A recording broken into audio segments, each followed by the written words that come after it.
Today on San Diego Living, simple changes to a whole new way of living. We're helping you make some smart food swaps with some professional help. The host of TLC's Honey, We're Killing the Kids, Dr. Felicia Stoler, joining us this morning.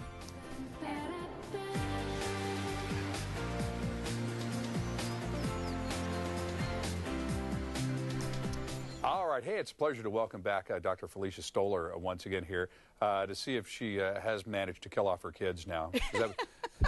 That was the name of the groundbreaking show. Honey, we're killing the kids. I know my kids are teens now. It's kind of frightening. So I haven't killed them yet. Oh, good. What was the whole premise there? That we're just feeding our kids just horrible stuff, and yeah. You know, but parents lead by example. I mean, that's really what it came down to.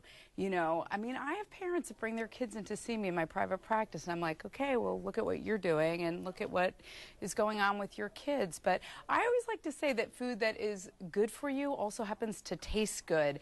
And what's great is that there's so many other, they're not really new foods. Some of them are just old foods that we've just sort of rediscovered. Yeah, and we're really having to rethink this. I mean, and we're doing it gradually, but boy, you know, it's the old analogy. It's like trying to, you know, turn a battleship on a dime. It's just we've gotten so entrenched in this fast food nation, right, and processed foods, that it's going to take us a while to pull back out of that and redirect.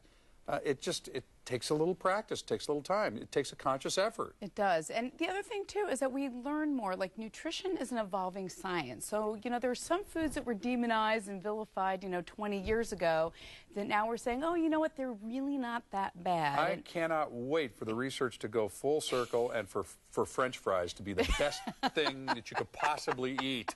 I'm fingers crossed. I'm holding out hope. Well, you know, all foods can fit in moderation, you know, and that's really what it's about. Let's talk swaps today, though, because what we're trying to do is we're trying to get people to, like I said, it's like turning the battleship. So a little bit at a time here. You start by just swapping out some things that you've been eating with healthy substitutes, and you won't even know the difference.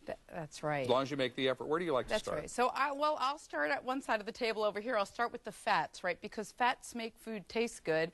And the other thing is that what's really unique about the dietary guidelines this year is they came out and they looked at a few things. One, they said, you know, hey, we're not as concerned about saturated fats as we had been in the past.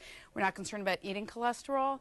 So what does that mean in terms of foods? And and they also spoke about getting foods that were more sustainable. So one of the fats that I wanted to talk about today that I like, because it's a good swap out for like butter, for example, or for other oils, is Malaysian palm fruit oil. So what's great about it is that it has like a buttery texture to it. It's a neutral flavor profile. It's got a high smoke point. It's actually a component in other spreads that are out there that are supposed to be better for you because of a few reasons. One, it's naturally trans fat free.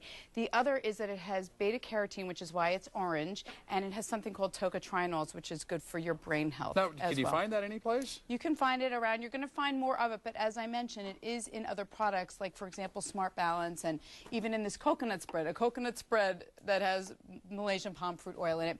And what's really cool, speaking of sustainable, is that Malaysia, as a country that produces palm oil, they have dedicated over 50% of their rainforest will only be palm trees making palm oil. That's it. There will never be, you know, we have less than 10% or 2% in this country dedicated to raising foods.